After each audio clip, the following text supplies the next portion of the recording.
हमेशा ऐसे कुगुरुओं से हमें बचना चाहिए।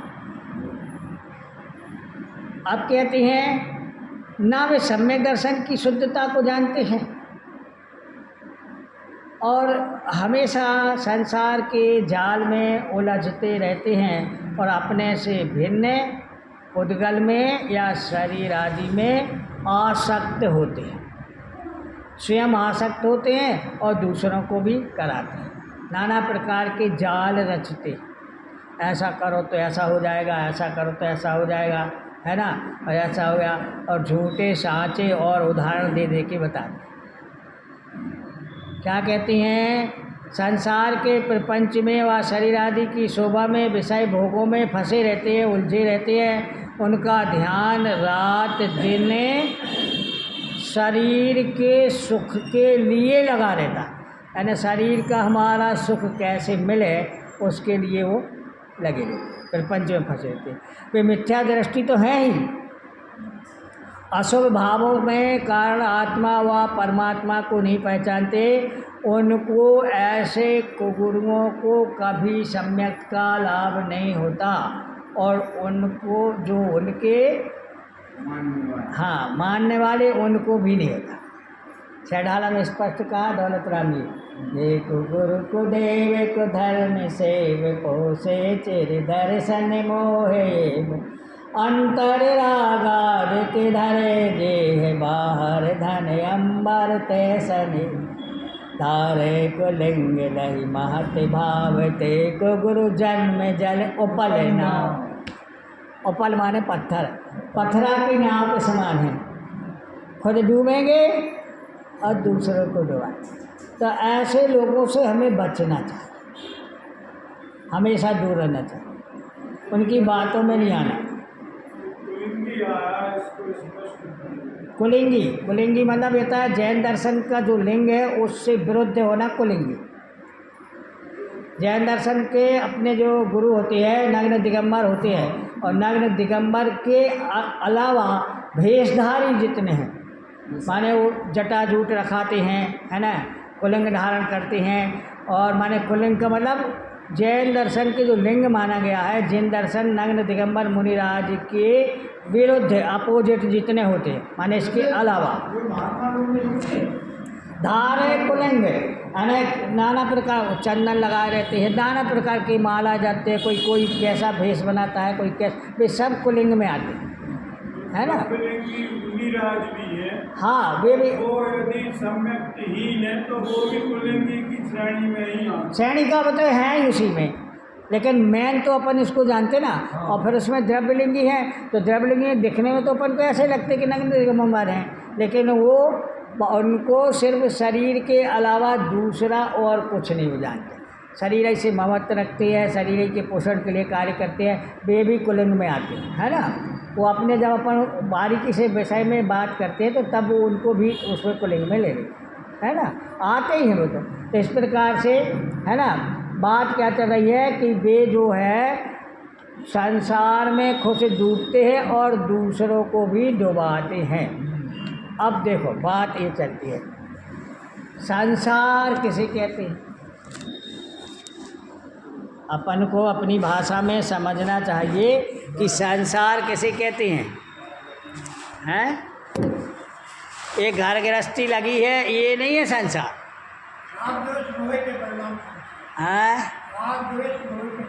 क्या कह रहे? हाँ, माने जो जितना ये सब लगा इसमें आसक्ति भाव होना, राग भाव होना, उसका नाम संसार है। और संसार में सार क्या है? आचार्य ने इसका नाम संसार रखा, बहुत सोच समझ के रखा। सन माने जानते क्या होता है? सन माने खेतों में बोते हैं जो सन हैं, नहीं सन्मुख नहीं, सन खेतों में बोते हैं जिनकी रस्सी बनती है उसको सन कहते ना। सनो उसको जब उसके ऊपर के छिलका निकाल देते तो सनौरा बचता है, सनौरा। और सनौरा को तोड़ो तो उसमें क्या सार निकलता? वैसे ही भुसा भुसा सा निकलता ना, फुसका फुसका सा। तो सन का सार क्या है? कुछ नहीं है, ऐसा ये संसार नाम रखा गया। ख्याल में आया? और देखो उसका क्या होता है, जिसने भी खेतों में बोया है उन्हें अनुभव है, जानते हैं वो बराबर। जब वो पहले लगाया जाता है तो पहले ऊपर ऊपर से काटते हैं, है ना, उसके झोड़ा झोड़ा काट लेते, फलियाँ निकाल लेते हैं उसके काय के लिए, बीज निकालने के लिए। फिर जो डंडी बचती है उसको नीचे से काटते हैं और उनको इकट्ठा बांध लेते हैं, है ना। अब उसमें से रस्सी जब बनाना है, निकालना है, तो ऐसे नहीं निकलती हो, पानी में सड़ाने को डालते, फिर पानी में सड़ाने के बाद उसकी रस्सी को निकालते और फिर उस रस्सी को भी कूटते, है ना। इतना सब होने के बाद वो रस्सी का क्या उपयोग है? बांधने के काम आती है। इतना, यानी सिर कटे, रस्सी का छाल निकले, कूटा जाए, सड़ाया जाए, सब कुछ का, लेकिन अपना स्वभाव नहीं छोड़ता, वो दूसरे को बंधन में ही डालता है। ऐसा ये संसार है। ख्याल में आया? यानी उदाहरण दिया है, ऐसा ये संसार है कि जो संसार में है वो इस प्रकार से कुछ भी करो फंसेगा फंसेगा। इतने दिन सड़ाने के बाद भी वो खड़ा रहता है। हाँ, इसलिए उसको पीटते हैं, कूटते हैं मुलायम बनाने के लिए। माने देखो सड़ा कुटा काटा गया, सब गया, लेकिन उसने अपना स्वभाव नहीं छोड़ा। परबंधन के दाव, इसका एक दोहा है लेकिन हमें याद नहीं आ रहा, कि सिर कटे और सड़ाया जाए, ये करे, कुटे पिटे, उसके बाद भी वो परबंधन के दाव ने पर को बांधने के काम ही रस्सी आती। तो आचार्यों ने कितना चुन के नाम धरा इसका, संसार। ऐसा संसार है ना। काजल की कोठली में कितना हो जतन करो, काजल का दाग भाई लागे ही लागे। अगर कोई संसार में रहेगा तो उसको थोड़ा बहुत तो लगेगा, लगता कि नहीं लगता। तो ऐसा है संसार, समझ में आया। अब बात ये जाती है, लेकिन हमारे गुरुदेव तारण स्वामी कहते हैं अपतारंच, अपना आत्मा जो है उसका स्वभाव स्वयं तरने का है। वो खुद तैरता, जैसे लकड़ी की नाव पानी में डालो तो वो स्वयं में तैरती, डूबेगी नहीं, और उसके साथ में जो सहयोग में रहेगा वो भी तैरेगा। यानी उसमें अगर तुम लोहे की एक कील पानी में डाल दो तो डूब जाती है, लेकिन उसमें कितनी कीलें लगी रहती हैं नाव में, लेकिन वो भी तैरती हैं। मतलब क्या हुआ? आत्मा का स्वभाव स्वयं तरने का है, और इस आत्मा को जो जानता है वो भी संसार सागर से पार हो जाता है। समझ में आया? अब संसार में हम जितना काम करते हैं उन सब का कोई मतलब नहीं है। काय के लिए मतलब नहीं है? धर्म के क्षेत्र के लिए। बाहर का है भाई, जब तक तुम रहते उस हिसाब से है। जैसे देखो, हम आपसे एक बात कहते उदाहरण से, मैं एक व्यक्ति चौराहे पर खड़ा था, अब शाम का समय था, थोड़ा देर बाद रात होने वाली थी। वहाँ पर कुछ पत्थर रखे हुए थे, उस पत्थर के ऊपर एक वो उजेले के लिए लालटेन जला के रखा था। लालटेन तो जानते है ना, अब नए लोग भले नहीं जानते, पुराने जानते, उजेले के लिए लालटेन जलाते, है ना। अब वो रखा था, अब उसमें, और खुद खड़ा था स्वयं। तो वहाँ से जो राहगीर निकला उसने पूछा, भाई साहब आप यहाँ क्यों खड़े हो? अरे बोले इसलिए खड़े हैं, ये लालटेन जो रखी है ना, इसको कोई धोखे से चुरा के ना ले जाए, तो इसकी रक्षा करने के लिए हम खड़े। ठीक है। अब बोले ये लालटेन क्यों रखी है इसे? बोले ये पत्थर जो रखे ना, कोई अंधेरे में टकरा ना जाए, इनसे भिड़ ना जाए, तो इसलिए उजेला के लिए लालटेन रखी है, पत्थर दिखते रहे। दो बातें तो ठीक कही उसने। अब तीसरा पूछा, फिर ये पत्थर काहे को रखे चौराहे पे? तो बोले लालटेन रखने के लिए।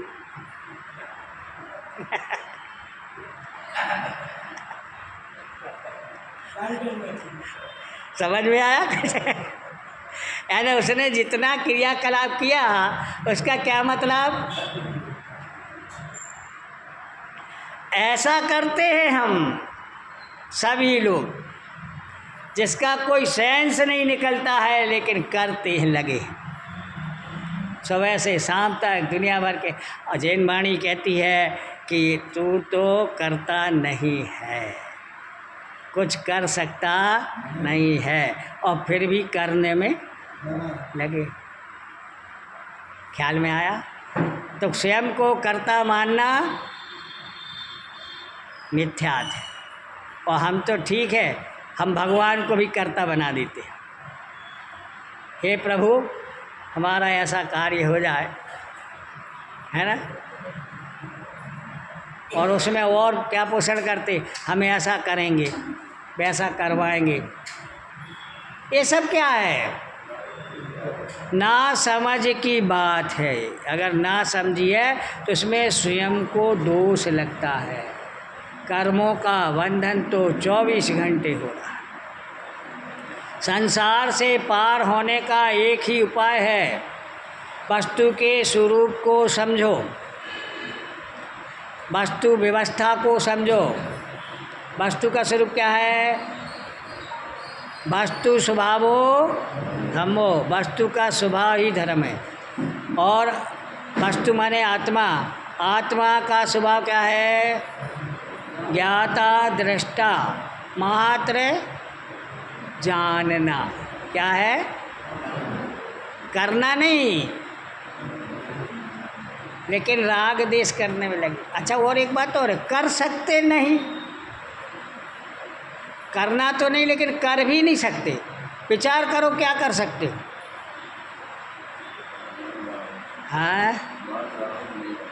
हाँ, मान्यता ही उल्टी पड़ी। यानी हम कुछ कर सकते नहीं फिर भी करने में लगे हैं, तो कैसे हमारा कार्य सिद्ध होगा? नहीं हो सकता ना भाई। वो तो स्वयं में हो रहा, होता स्वयं जगत परिणाम, मैं जग का करता क्या काम। दूर हटो परिकृत परिणाम, और सहजानंद रहूं अभिराम, ज्ञाता दृष्टा आत्मराम। कितना सुंदर है। एक एक लाइन में अर्थ करो तो पूरा सार समझ में आ जाता है। जगत का कार्य स्वयं हो रहा है। हम देखो, विचार करो, यहाँ तक कि अपने जो भाव है, मन में उठने वाले भाव हैं, उनको हम करते हैं कि होते हैं? विचार कर,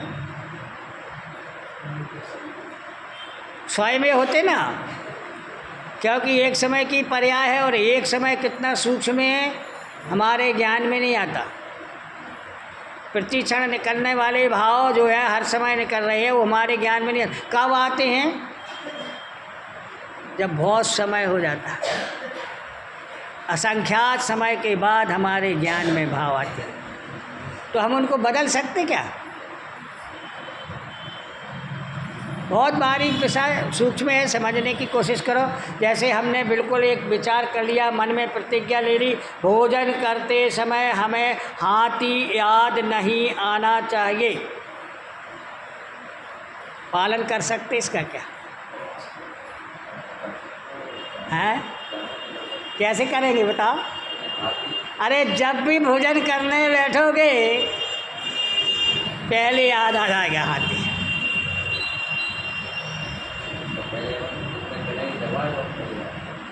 चिंतन की जरूरत ही नहीं है। तुमने प्रतिज्ञा कर रखी है कि जब हम भोजन करने बैठे तो हमें हाथी ख्याल में नहीं आना चाहिए, तो देख लेना करके, भोजन करने बैठोगे हाथी पहले याद आ जाएगा। हमारा कहने का मतलब समझे, अभिप्राय समझे? यानी हम भावों को नहीं कर सकते, वो भी स्वयं में हो रहे हैं। तो अब क्या बचा अपने लिए करने का? जब भावों को नहीं कर सकते, देखो इसको अन्यथा नहीं लेना। एक क्या है, अपेक्षाकृत बात चल रही है। नहीं तो कोई क्या है, फिर खोटे भाव तो हम करते हैं तो इनका खोटे का फल क्यों लगता है। अरे एक अपेक्षा से बात है, ये निश्चय नय से, शुद्ध निश्चय नय की बात है। अब दूसरे नय से तो ये कहा जाएगा कि आत्मा ही अपने भावों का करता है, तब तो कर्मों को बांधता है, जिसमें यह जीव स्वच्छंदी न हो। नहीं तो जैसा चार करेगा और क्या गया, फिर तो हम तो भोगते ही नहीं, हम तो करते नहीं। एक व्यक्ति ने पूछा, पंडित साहब आप बताते हो हमेशा यही कहते हो आत्मा तो खाता ही नहीं है। तो मैंने कहा सही बात है, आत्मा कभी खाता है ना, क्योंकि आत्मा तो जीव द्रव्य है और ये भोजन अजीव द्रव्य है, और दोनों का मेल कभी हो सकता नहीं है। ये पुद्गल द्रव्य है भोजन। अरे थाली है, पुद्गल द्रव्य है, उसमें भोजन जो परोसा गया पुद्गल द्रव्य है, हाथ से उठाया ये भी पुद्गल द्रव्य है, मुँह में खाया ये भी पुद्गल द्रव्य है, पेट में गया वह भी पुद्गल द्रव्य पचा। आत्मा ने क्या किया, विचार करो, बहुत गंभीरता से विचार करो। आत्मा ने सिर्फ जाना। अब यदि उसके प्रति राग द्वेष कर लिया तो कर्मों का बंद हो गया, है ना। करते ना, कल कथा निकली थी, भोजन कथा करते रहते दिन भर। कोई अच्छा व्यंजन बना तो जब बना, खाया, स्वाद लिया, ठीक उस समय तक तो ठीक है, अच्छा लगा। अब उसकी चर्चा दिन भर क्यों करते हैं? अरे जितने समय किया खाया ठीक है, वो बात ठीक है, अब दिन भर चर्चा करेंगे। हमारी माताएं लोग एक दूसरे से मिलेंगी तो आज क्या बना था तुम्हारे यहाँ, आता वो बताएंगे बड़े रुचि के, इतना अच्छा बना था, ऐसा बनाया गया। ये भोजन कथा, इससे बंद होता है। एक एक छोटी छोटी सी बातों में बहुत ज़्यादा हम बंध रहे हैं और कह रहे हैं कि हमें तो कहाँ जाना है। हाँ है, जाना मत है। उल्टी दिशा की गाड़ी में बैठ गए, कहाँ पहुँचेंगे। तो हमें दिशा बदलना है, दशा तो स्वयं बदल जाएगी। क्या बदलना है, दिशा बदलना है, दशा स्वयं बदल जाएगी। पहले दिशा बदलती है फिर दशा बदलती है। आप लोगों ने सुना भी होगा, एक उदाहरण है, बहुत अच्छा सुंदर उदाहरण है। एक बार क्या हुआ कि एक व्यक्ति पूछा गया तो बोले क्या अक्सर करते, तो बोले ऑटो रिक्शा चलाते।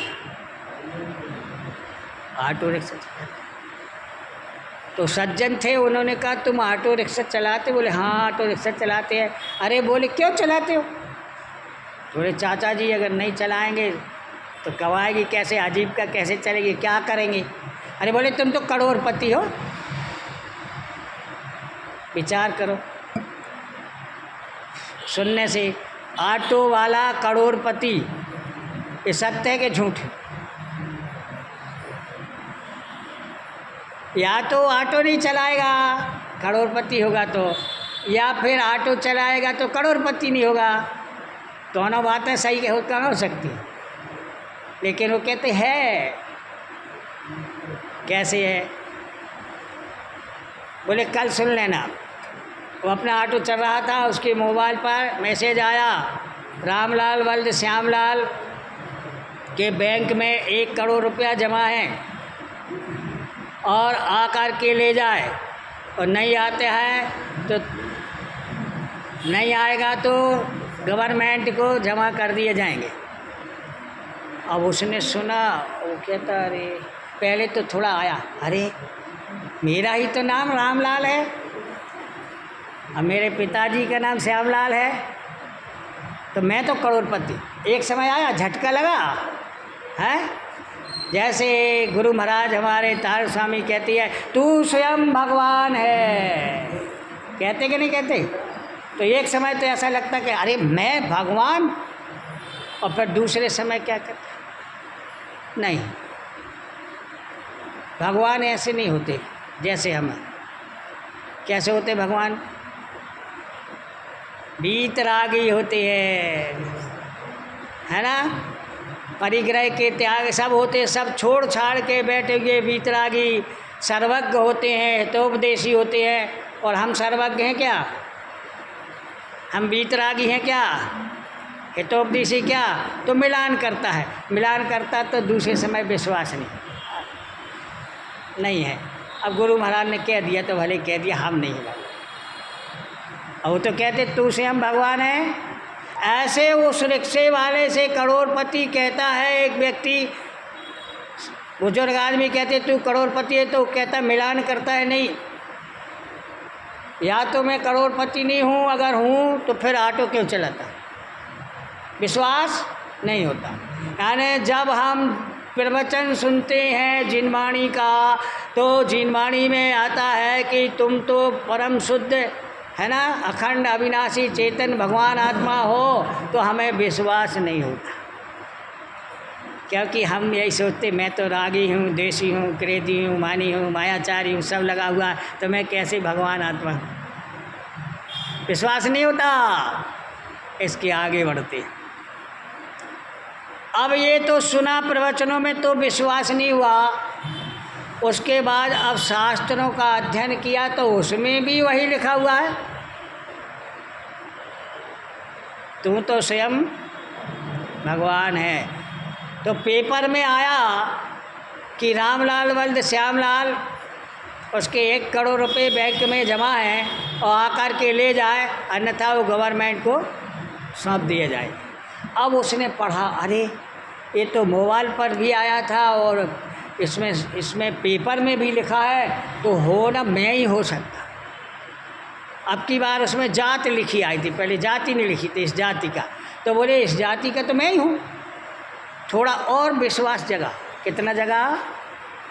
थोड़ा और जगा, ज़्यादा नहीं जगा। अभी पहले सुन कर के थोड़ा आया, फिर समझ कर के थोड़ा आया, शास्त्र में पढ़ा ऐसा कि मैं भगवान हूँ, तो थोड़ा तो लगा कि हाँ, जब आचार्यों ने लिखा है तो मैं तो हूँ भगवान, है ना।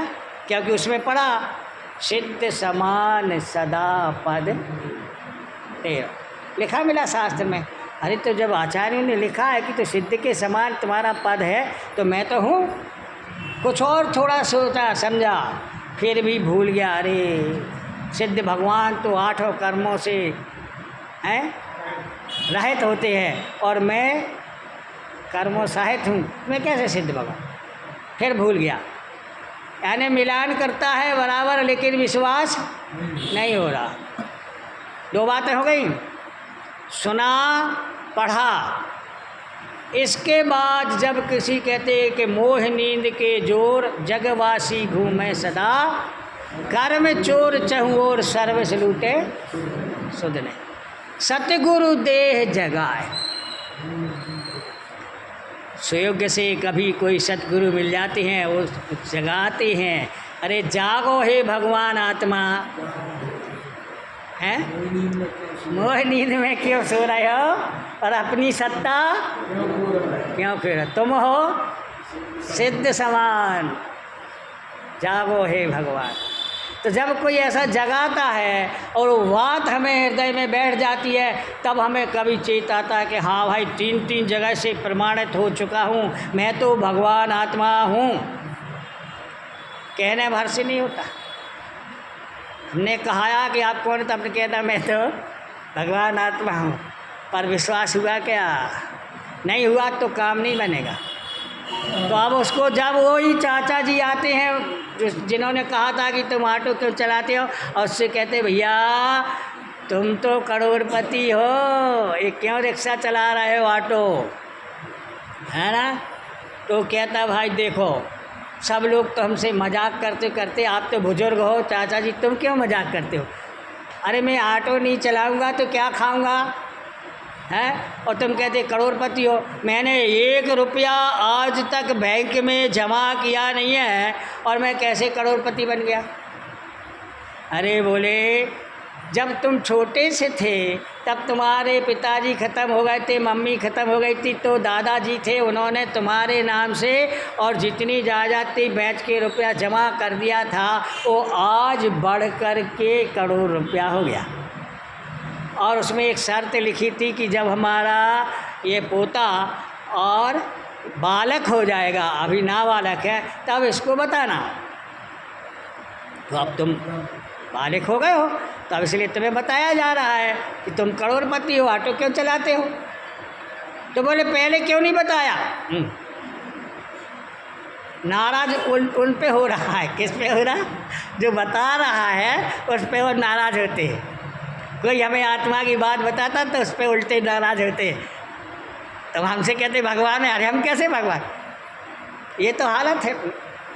तब बड़े धैर्य पूर्वक समझाते, बड़े शांति से सुनो और चलो बैंक चलो। बोले हाँ अब चलेंगे। अब वो ऑटो में बैठा हुआ है।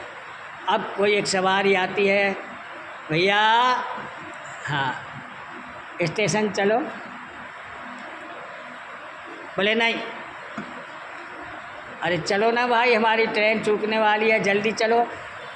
तुम्हारा 10 रुपये लेते 20 ले लो, डबल ले लो, 30 ले लो। अरे बोले तुम 100 भी दोगे तो नहीं जाऊँगा। क्यों नहीं जा रहा? अब उसे अपना बहुमान आ गया, मैं करोड़पति हूँ। ख्याल में आया?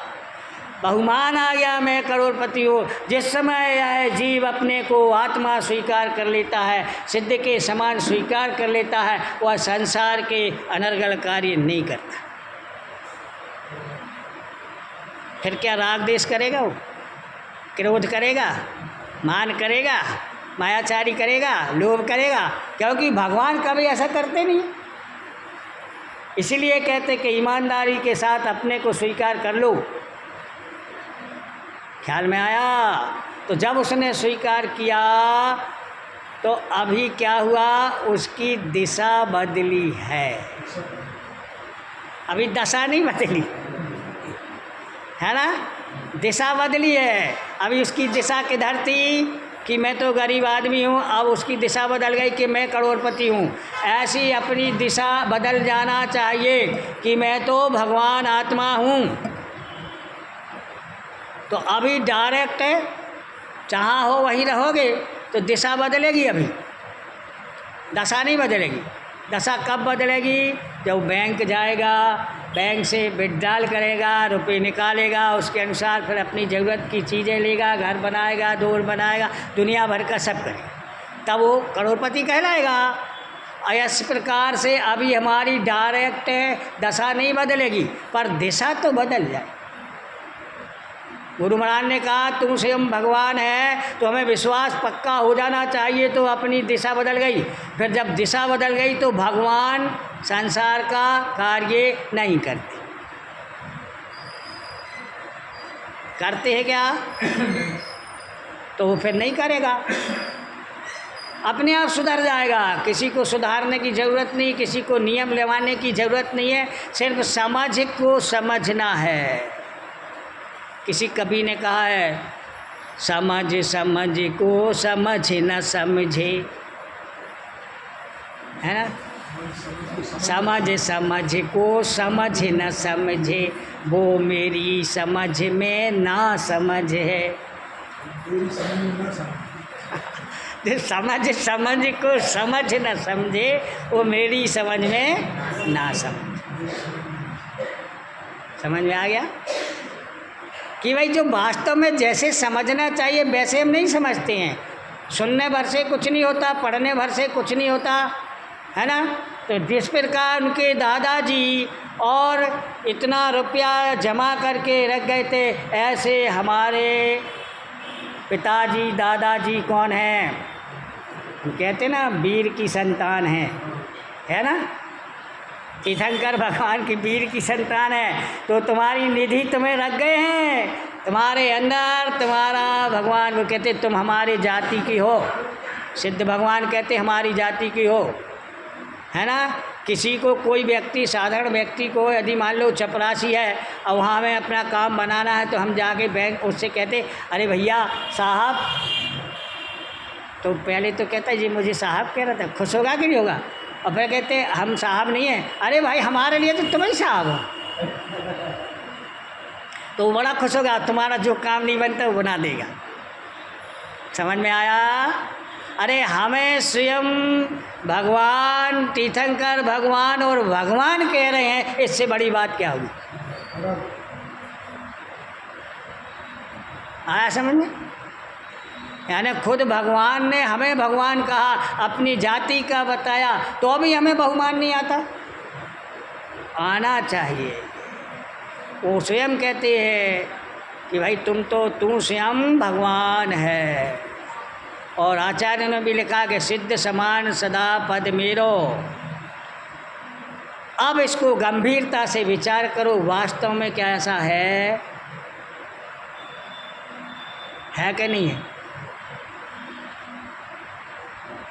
कौन सा अपनी आत्मा का पद सिद्ध के समान है? विचार करो।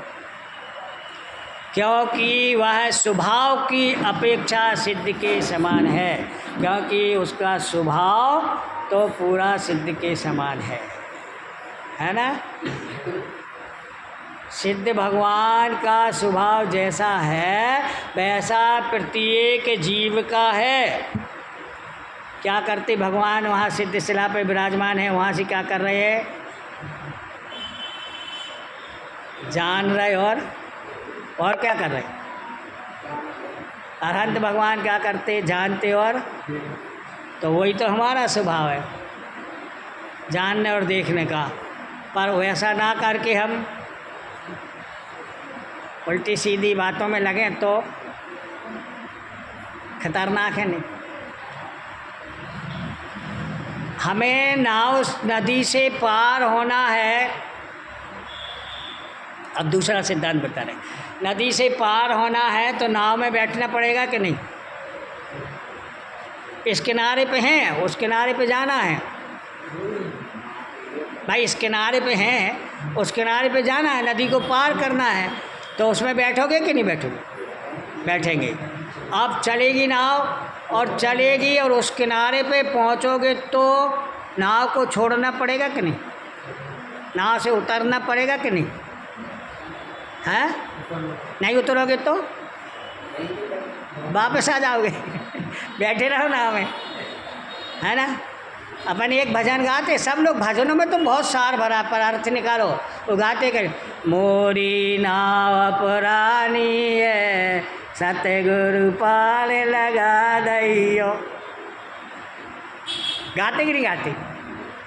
हे गुरुदेव हमारी, तो भैया आएंगे तुम्हारी नाव खेने के, तुम्हें खुद ही चल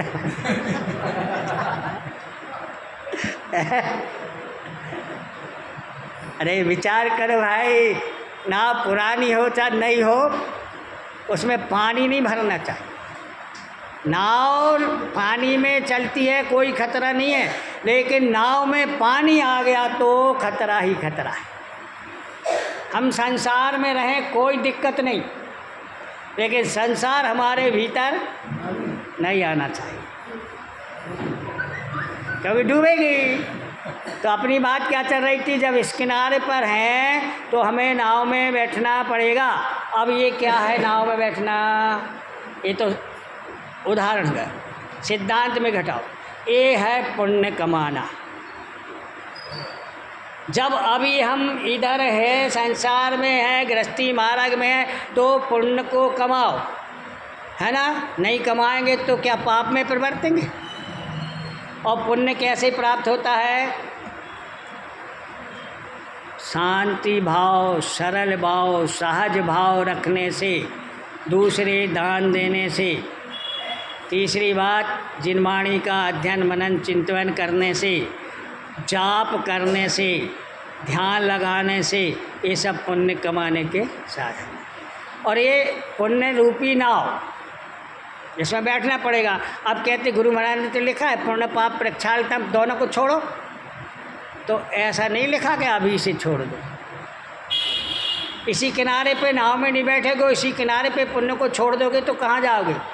पार ही नहीं हो सकोगे।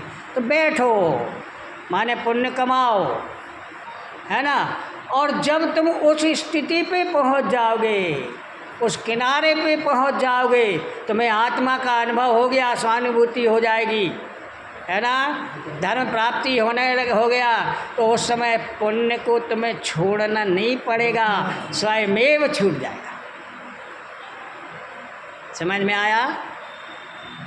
जैसे इस किनारे पे तुम बैठते हो, नाव में बैठना पड़ेगा और उस किनारे पे पहुंचोगे तो तुम छोड़ते हो ना, अरे स्वयं उतर जाते हो, अपने आप छूट जाती है। तो तुम स्वयं अपने धर्म में पहुंच जाओगे, पुण्य तो अपने आप छूट जाएगा। कहते जिनवाणी में तो लिखा है पुण्य हे है, अरे तो हे तो है, पर किसके लिए है? अभी से छोड़ दो, क्या हाल होगा। पुण्य की भूमि में भी धर्म का वृक्ष फलित होता है, पर पुण्य धर्म नहीं करता, मैंने धर्म नहीं कराता, और पुण्य स्वयं धर्म नहीं है। जब इस पे बात चलती है तो विचार करो, बड़े गौर से विचार करो। हम पिछले भाव से इस भाव में आए हैं, सभी लोग आए ना? कहाँ से आए पता है? कौन सी गति से आए हो नहीं पता ना, लेकिन इतना तो पता है कि पुण्य कमा के लाए हैं, और थोड़ा नहीं बहुत कमा के लाए हैं। जब तो इस स्थिति में हैं, अब यहाँ से अगले भाव को जाएंगे कि नहीं ये भी निश्चित है ना।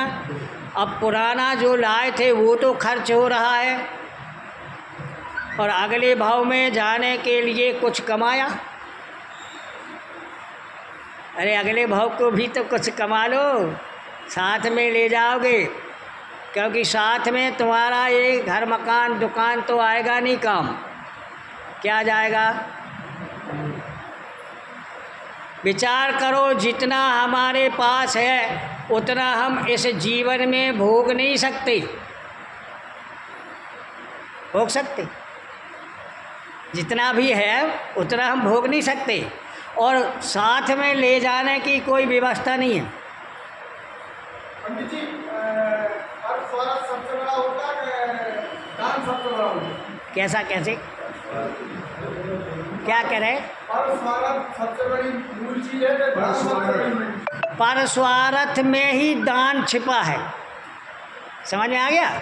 अभी बताएंगे वो डिटेल्स में, पहले ही कर रहे हैं हमें। और आप भजन भी अरे हाँ, उसमें बताएंगे पहले ही। भजन हाँ हाँ, पहले ही बताएं। तो देखो, तो अभी बात कहाँ चल रही थी अपनी, क्या बोल रहे थे बताओ? साथ में कुछ जाने वाला नहीं है, जाएगा। एक सज्जन से बोला किसी ने, भाई एक हम उधर जब पहुंच जाएंगे तो हमारे पास एक सोने की डिब्बी है और कुछ तो है नहीं है, तो एक रख लो, तुम आना तो लेते आना। तो कहा ऐसा तो संभव नहीं है। बोले हम भी नहीं ले जा सकते, एक सुई तो जा नहीं सकती, फिर और क्या जाएगा साथ में। तो जितना हमारे पास है उतना हम पूरा भोग नहीं सकते इस जीवन में, और साथ में ले जाने की कोई व्यवस्था नहीं है। तो बुद्धिमानी काय में है?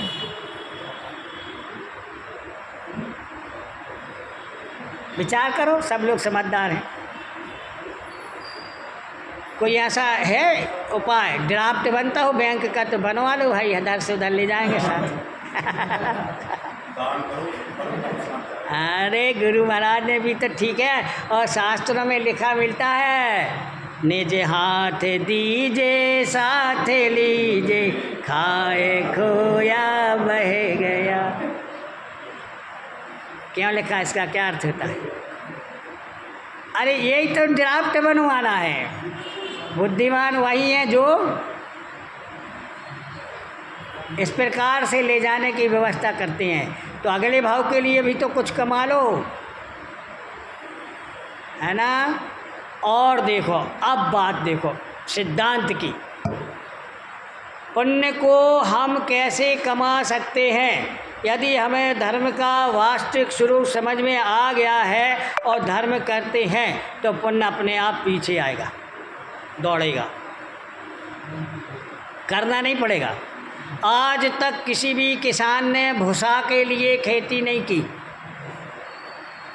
क्योंकि अगर भूसा चाहिए और भूसा खेत में बो दे तो क्या निकलेगा?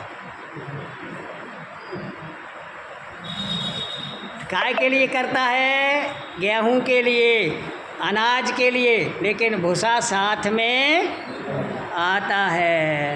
यही तो अपने गुरु महाराज निश्चय सिद्धांत समझा रहे हैं कि भाई धर्म करो तो पुण्य अपने आप साथ में आएगा,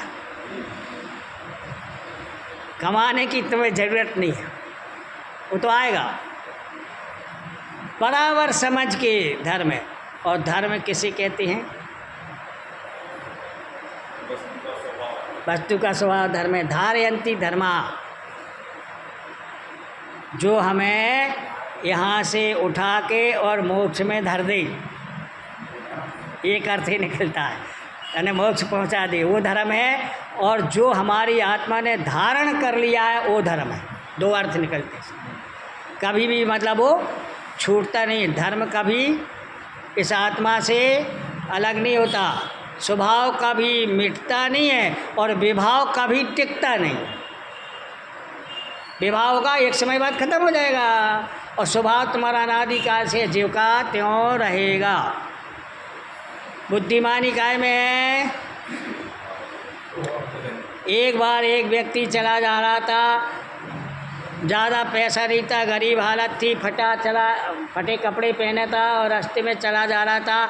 वहाँ जहाँ पहुँचा, उस समय की बात है जब राज्य शासन चलता था, तो एक राजा की सीमा में पहुँचा और वहाँ के लोगों ने देखा कि चला आ रहा। वहाँ हुआ क्या था कि वहाँ का राजा मर गया था और वहाँ के उस राजा के कोई संतान नहीं थी।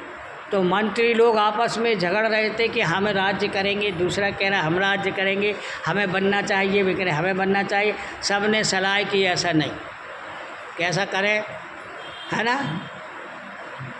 तो बोले अपने यहाँ एक हाथी है, कोई बुद्धिमान है, उसको एक माला दे दो और वो जिसके गले में पहना देगा वो राजा बन जाएगा। तो दूसरों लोगों ने, बुद्धिमान थे, आपत्ति जनाई, बोले वो राजा बन जाएगा, हाथी का क्या भरोसा है, वो थोड़ा ही जानता कौन को बनाना है। तो बोले ठीक है, ये भी बात सही है, पर 6 महीना के लिए बनेगा, शर्त रख ली, तो कम से कम दोबारा दूसरे को मौका मिलेगा। सब ने कहा ठीक भाई, 6 महीना बाद फिर से हाथी को माला देंगे, 6 महीना के लिए बन जाएगी। तो अब चला जा रहा था, उसने किसी भी के गले में माला नहीं डाली। सब आगे आगे हो रहे थे, देख रहे थे, मुझे डाल दें वाला, मुझे डाल दें। अब वो चला जा रहा था, रास्ते में चला जा रहा था, तो जो फटा कपड़े पहने भिखारी चला आ रहा था, उसके गले में माला पहना।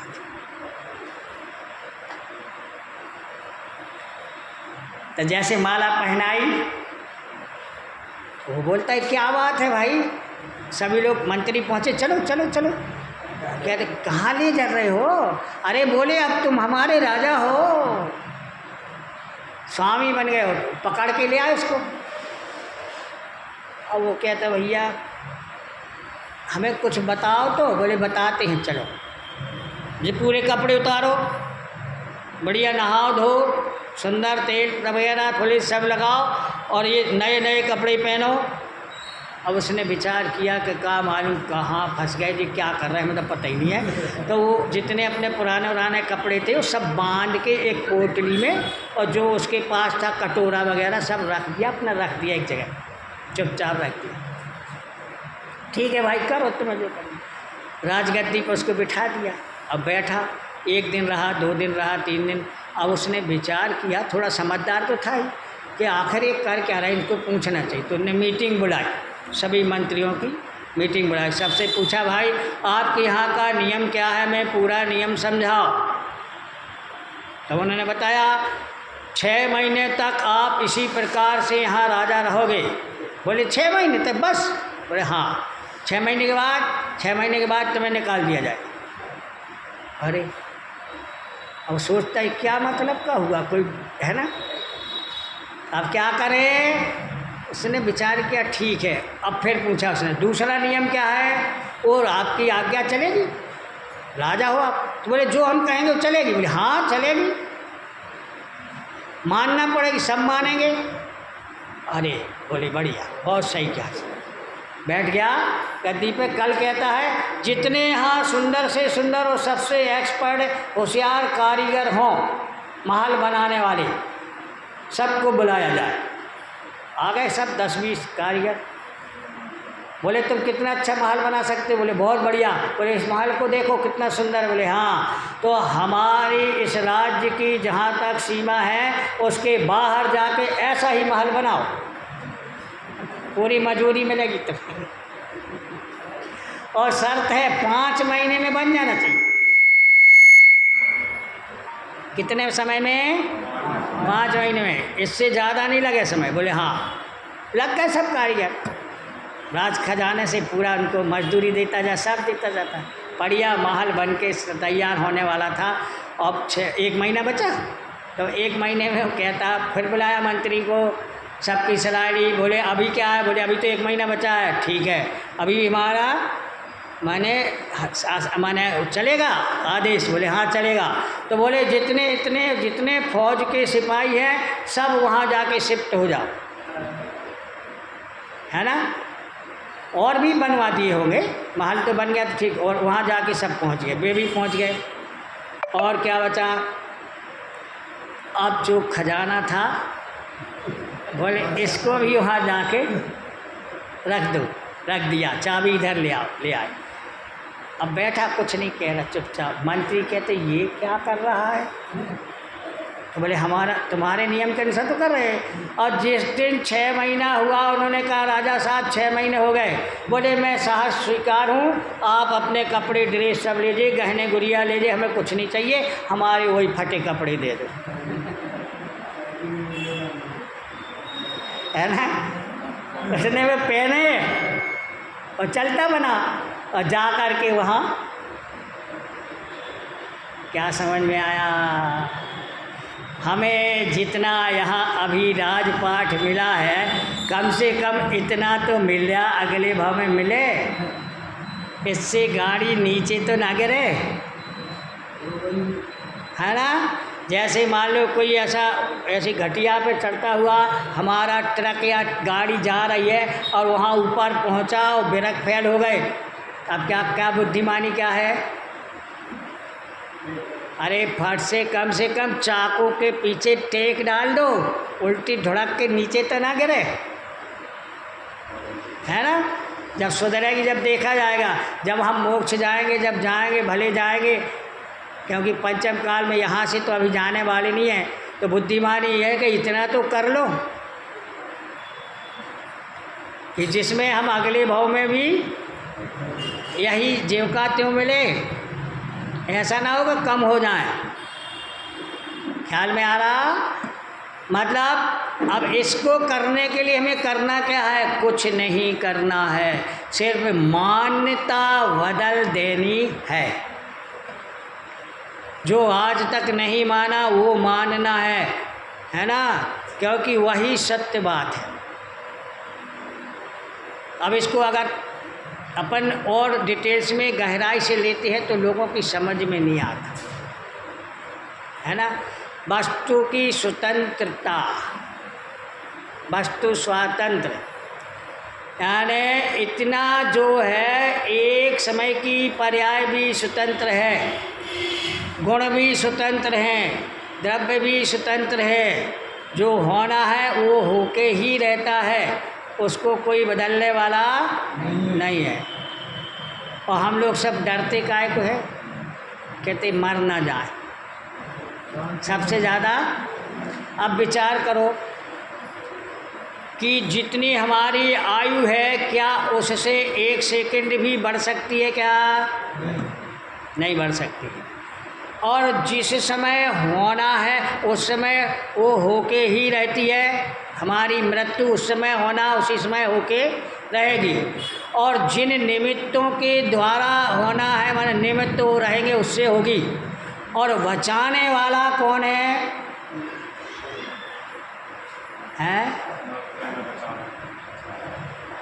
कोई बचा लेगा? गुरु महाराज, भगवान, डॉक्टर, घर गृहस्थी वाले, कोई तो नहीं बचाएगा ना, है ना। तो फिर अब काय का डर है? जब होना है, जिस समय होना उस समय होना है, बचाने वाला भी कोई नहीं है, काय को डर रहे हो? अरे जो जो देखे भी तिराग नहीं, सो सो होशी बीरा रे, अनहोनी नहीं होशी काहे होते अधीरा रे। इसको कार्तिकेय स्वामी ने कार्तिकेय अनुपेक्षा में कितने सुंदर ढंग से लिखा है। जम जस जम्मी देसे, है ना, जैन विहारण जम्मी कालम्मी, तम तस् तम्मी तेसे तैन विहारण तम्मी सालंग कालम्मी, को सक्कई वारेंदु नहीं जन्मबा अह मरणम्बा, को सक्कई वारेंदु इंदुवा जिनेन्द्र अहम इंदुवा। जिसका जिस समय जिस विधि से जैसा जिस प्रकार होना है वैसा उस विधि से उस प्रकार का वैसा होता है, उसको इंद्र नरेंद्र फरणेन साक्षात जिनेन्द्र भगवान भी टालने वाले नहीं। इसी पे विश्वास तो कर लो भाई, स्वतंत्र हो जाओ। हम तो ज्ञाता दृष्टा है, देखने वाले हैं, कुछ करने वाले नहीं है। ज्ञाता दृष्टा की भी तुम्हें सुनाते जी। उस दिन भी आपने कहा था, हाँ, जैसा भगवान ने देखा वैसा ही होता है। नहीं नहीं नहीं नहीं, जैसा भगवान ने देखा वैसा नहीं, जैसा होता है वैसे भगवान के ज्ञान में आता है। समझ में आया? पर कवि ने ऐसा बना दिया तो वो कहने में आता है कि जो जो देखी भीतराग में, ऐसा आता है ना। तो क्या समझ में आया? एक सेठ जी थे, अब उनके घर में चोर घुसे हैं। अब सेठानी भी एक पलंग पे पड़ी है, एक पे सेठ पड़े हैं। अब चोर रात को आए, उन्होंने दरवाज़ा तोड़ लिया, अंदर से कैसे करके आ गए। अब उनके यहाँ और कोई नहीं था, दोनों पड़े थे। अब चोर आगे बढ़ रहे हैं, सेठानी जाग रही थी, तो उन्होंने धीरे से सेठ जी को जगाया। तो बोले क्या बात है? बोले चोर आ रहे हैं। अब सेठ जी कह रहे जान रहा हूँ, माने उन्हें भी पता है, जाग वो भी रहते। अरे बोले देखो वो और आगे बढ़ रहे हैं। बोले जान रहा हूँ, और आगे आए। बोले देखो कुछ ढूंढ रहे हैं वो। बोले जान रहा हूँ। सेठानी कहती है देखो मैं इनको बता रही हूँ, वो चले आ रहे हैं, ढूंढ रहे हैं, और ये कुछ नहीं कह रहे जान रहा हूँ जान रहा हूँ। और आगे बोले देखो उन्होंने चाबियाँ ढूंढ ली हैं। बोले जान रहा हूँ। और आगे बढ़े, और तिजोरी के पास पहुंच गए, अब तो कुछ करो। बोले जान रहा हूँ। उन्होंने चाबी से तिजोरी का ताला खोल लिया। बोले जान रहा हूँ। वो देखो सब जेवर निकाल लिए हैं, रुपया पैसे भी सब निकाल लिए हैं, और सब वो अपने अपने बैग में भर लिया है। बोले जान रहा हूँ। अब वो जा रहे हो, चलते बने, देखो अरे अभी भी कुछ। बोले जान रहा हूँ। अब वो चले गए, जान रहा हूँ। अब सेठानी आग बबूला गुस्से में, बोले तुम्हारे जान रहा हूँ बोले गए सब। आया समझ में? बोले मैं ये भी जान रहा हूँ कि ले गए हैं। बोले और अब क्या जान रहा हूँ? बोले इस जान रहा हूँ बहुत बड़ी बात छुपी है। बोले क्या? तुमने ये नहीं देखा कि उनके पास में पिस्तौलें थी, अगर अपन कुछ करते वो चटका देते तो जान तो चली जाती। तो तुम्हें जान प्यारी है कि हमारा जान रहा हूँ प्यारा है? बोले जान प्यारी है। तो बोले बस ये भी जान रहा हूँ और आ जाएगा। समझ में आया? अगर वो कुछ करते, बोले अपन निहत्थे थे, अकेले थे, क्या कर सकते थे? वो 4 लोग थे और साथ में पिस्तौल लिए थे, तुम्हें भी मार देते, हमें भी मार देते, क्या करते? तो जो अपने इस जान रहा में स्थिर रहता है वो चोरों से बच जाता है। हाँ सही है कि नहीं? यानी इस समय इसलिए जो कर्म हमारे लूट रहे हैं उसको सिर्फ जानो, जान रहा हूँ, अपने में स्थिर रहो। कर्म चोर चहूँ और सर्वस लूटे सुध नहीं, सतगुरु दे जगाए मोह नीज जब उपसमय तब कछु बने उपाय। क्या उपाय है? ज्ञान दीप तप तेल भर घर सोदे भ्रम चोर, और या विधि बिन निकसे नहीं बैठे कुल। यही विधि है, दूसरी विधि नहीं है ना। अपने को जानो। फिर मैंने कहा तो महाराज जी भगत अरे यार